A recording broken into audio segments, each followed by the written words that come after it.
હું છું હિમાંશી દેસાઈ. સરસ્વતી શૌર્ય ન્યૂઝમાં આપનું હાર્દિક સ્વાગત છે. ઉત્તર ગુજરાત રબારી સમાજ સોના ચાંદી અને ખોટા ખર્ચા ઉપર કાપ મૂકશે. સરસ્વતીના વાગડોદ ખાતે 50 થી વધુ ગામોના રબારી સમાજના આગેવાનોની બેઠક મળી. ભામાશાહ અને ધારાસભ્ય માવજીભાઈ દેસાઈ અને પૂર્વ ધારાસભ્ય ગોવાભાઈ રબારી હાજર રહ્યા. ઉત્તર ગુજરાત રબારી સમાજ ભવિષ્ય નિર્માણ સામાજિક બંધારણ મહાસંમેલન અંતર્ગત શનિવારે પાટણના વાગડોદ ખાતે સરસ્વતી તાલુકાના 50 થી વધુ ગામોના આગેવાનોની બેઠક યોજાઈ હતી, જેમાં રબારી સમાજ સોના ચાંદી અને ખોટા ખર્ચા ઉપર કાપ મૂકી શિક્ષણ તરફ આગળ વધવા હાકલ કરવામાં આવી હતી. રબારી ગોપાલક છાત્રાલય ડીસા સંચાલિત શ્રી MM દેસાઈ શૈક્ષણિક સંકુલ શમશેરપુરા ખાતે આગામી તારીખ 25 જાન્યુઆરીને રવિવારે સવારે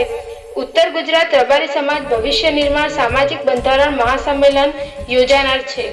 જેનું આમંત્રણ આપવા રબારી સમાજના દાનવીર ભામાશાહ અને ગુજરાત રબારી સમાજના એકમાત્ર ધારાસભ્ય માવજીભાઈ દેસાઈ અને પૂર્વ ધારાસભ્ય ગોવાભાઈ રબારી સહિત રબારી સમાજના આગેવાનોએ રવિવારે પાટણના સરસ્વતી તાલુકાના વાગડોદ સ્થિત શ્રી મહાકાળી મંદિર ખાતે 50 થી વધુ ગામના રબારી સમાજના આગેવાનો અને યુવાનો સાથે બેઠક યોજીને રબારી સમાજને ખોટા કુરિવાજોમાંથી બહાર લાવી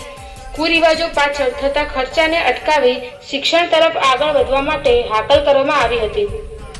રબારી સમાજમાં વર્ષોથી ઘર કરી બેઠેલા કુરિવાજોએ રબારી સમાજની આર્થિક કમર તોડી નાખી છે, ત્યારે રબારી સમાજે પણ કુરિવાજોને જાકારો આપી શિક્ષણ તરફ આગળ વધવા માટે રબારી સમાજના ભામાશાહ ધારાસભ્ય માવજીભાઈ દેસાઈએ જણાવ્યું હતું.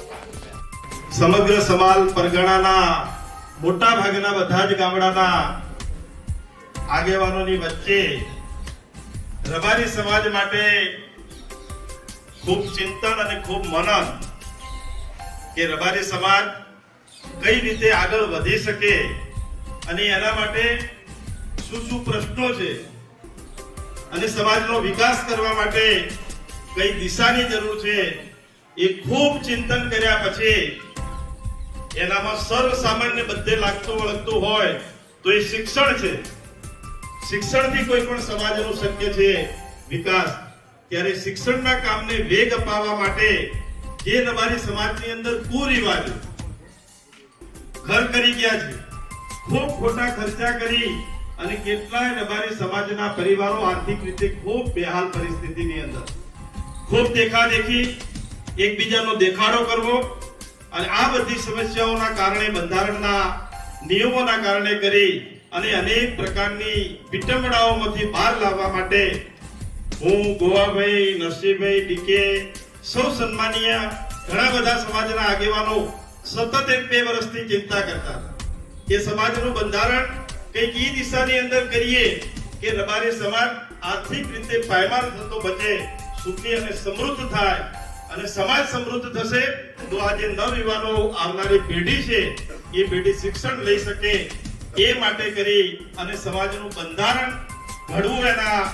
અંતિમ તબક્કાની અંદર છેલ્લા ઘણા સમયથી નક્કી કરી અને એના ભાગરૂપે તમને પણ એક દિવસ ત્યાં બોલાયા અને છેલ્લા 4-5 દિવસથી સતત મીટિંગો કરતા એ મત ઉપર પહોંચ્યા કે સમાજ કોળિયારો અને ડીહાઓ 3 પરગણાનું તો કરીએ.